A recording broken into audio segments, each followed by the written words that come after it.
Hey guys, this is Mr. Joseph, and since I'm not going to be in class today, I'm recording this lesson as a video lecture.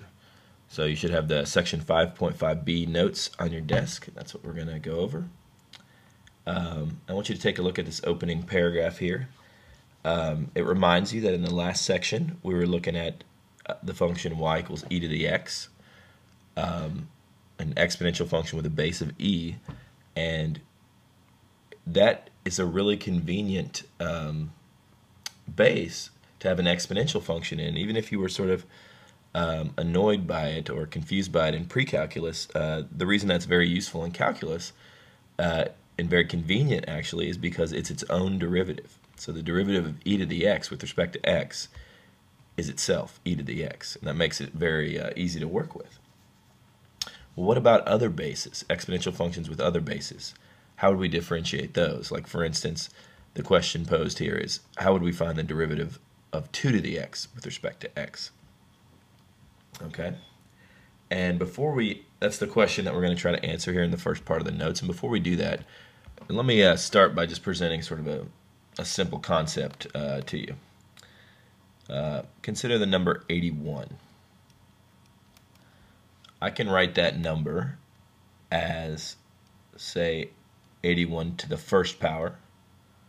So I can write it as the number 81 raised to the exponent of 1, or I can write it as the number 9 raised to the exponent of 2, or I could write it as the number 3 raised to the exponent of 4, right? What I would submit to you is that I can actually write it. You could give me any number. Here we've got 81, 9, and 3, but any number, just a random number like 7. I could raise 7 to some power, let's say b, I'm not sure what it is. I could raise 7 to some power and get the number 81. There's some power out there, some number that I could raise 7 to get the number 81. Okay? And if you are curious, you can you can do sort of a trial and error method in your calculator and go choose values for b and see how close you can get, and keep approximating and going back and forth until you get approximately 81. And I'll show you later on a way to get it exactly.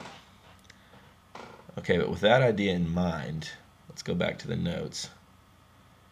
And what we're going to do, we're going to take that kind of same idea, and the trick to differentiating something like 2 to the x is going to be to write 2 to the x as a base of e.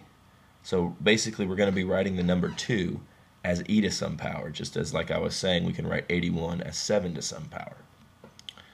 So I've got 2 to the x equals, well, that 2 I'm going to write as e to some mystery power. The number e to some mystery power is going to be equal to the 2, and then we're raising that number to the x. We just have to find out what this mystery power is, and then we no longer have 2 to the x, we have e to some power to the x. Okay, so if we're trying to solve this equation for b, that mystery power, there's a property of exponents that says if you have an equation that involves exponents and it's a base, two different bases but being raised to the same power and they're equal, these two bases have to be equal. It's called the one-to-one property. So if what I've written is true, then 2 equals e to the b. So we're trying to solve this equation then for b, just like we were trying to solve. I kind of posed the question, well, what number would I have to raise b or 7 to get 81? What number do I have to raise the number e to get 2? And the way we're going to do this is with a natural log. Remember, this b is stuck up in the tree here, right? So I'm going to take the natural log of both sides.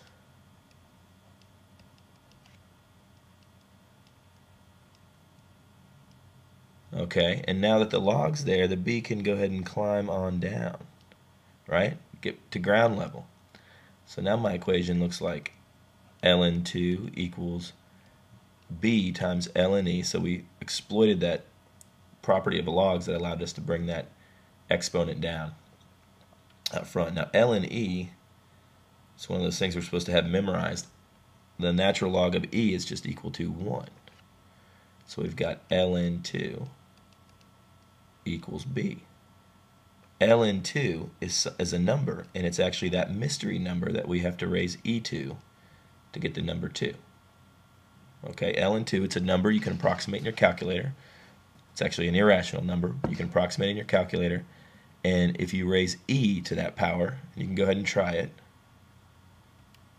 Raise e to the ln2 power, and you'll get the number 2. Okay? And just to maybe satisfy your curiosity, on this problem, I could do it the same way. I'm going to do it down here. What number do I have to raise 7 to get the number 81? Well, I could do ln of both sides.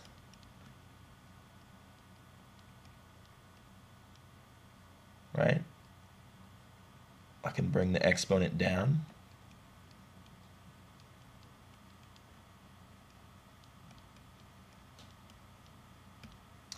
And b is ln 7 over ln 81.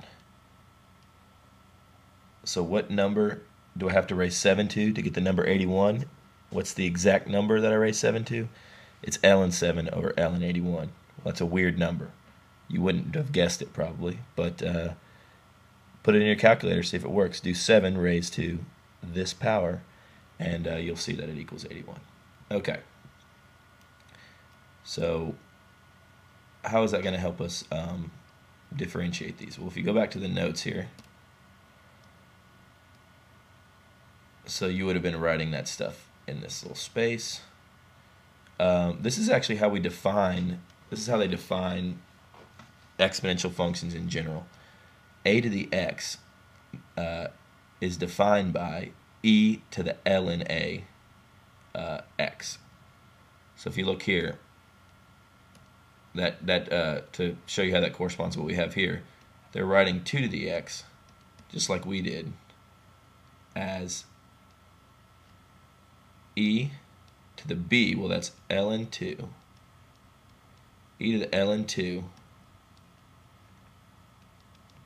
raised to the x power, which if you remember properties of exponents, an exponent raised to another exponent, we can just multiply those, so 2 to the x equals e the ln 2, that's a number, a self-contained number, times x. Okay, all that definition is saying is just generalizing it for numbers other than 2. It's saying any number a to the x power is equal to, and is actually defined by, e to the ln of that number a x. Okay, so how do we deal with other exponential functions that aren't base e? We just write them as base e. We can write them all as base e, okay, using this formula.